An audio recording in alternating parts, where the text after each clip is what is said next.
ইতিমধ্যেই জেনেছেন মিডিয়ার মাধ্যমে এবং এখানে এসেও জেনেছেন যে আমেরিকার দুইজন ডেপুটি অ্যাসিস্ট্যান্ট ফরেন সেক্রেটারি আজকে আমাদের দেশ ভিজিট করছেন।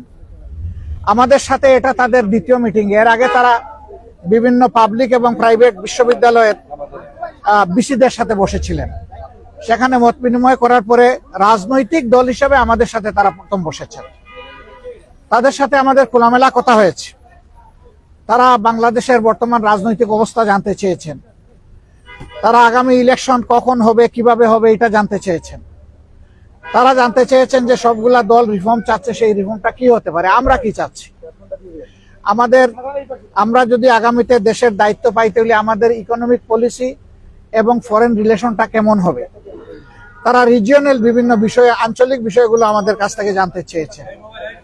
আমরা এই সমস্ত বিষয়ে তাদের সাথে খোলামেলা কথা বলেছি। তারা মাইনরিটি ইস্যু নিয়ে কথা বলেছেন। তারা এখানে ওমেন্সদের রাইটস নিয়ে কথা বলেছেন।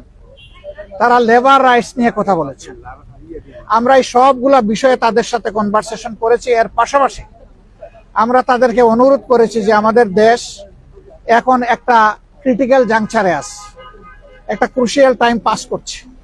এই সময় আমেরিকার পক্ষ থেকে 37% যে ট্যারিফ ইম্পোজ করা হয়েছে, এটা যেন তারা পুনর্বিবেচনা করেন এবং আমরা অনুরোধ করেছি আমাদের এই অনুরোধ তারা যেন পৌঁছে দেন। আমরা জানি ইতিমধ্যে আমাদের সরকারের পক্ষ থেকে একই অনুরোধ ফরমাল চিঠির মাধ্যমে জানানো হয়েছে।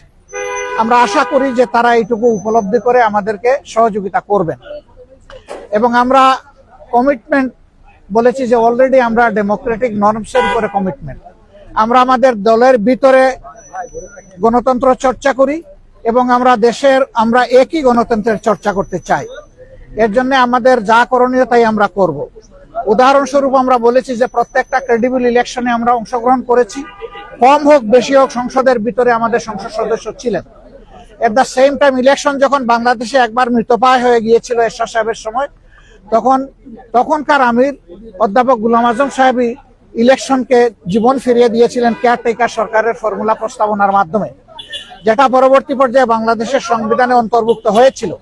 কিন্তু দুঃখজনকভাবে আওয়ামী লীগ এসে দলীয় স্বার্থে এটাকে সংবিধান থেকে নির্বাসনে পাঠিয়ে দিয়েছিল। এখন আবার সারা জাতি এটি চাচ্ছে এবং আশা করি আমরা এটা আবার পুনঃপ্রতিষ্ঠিত হবে।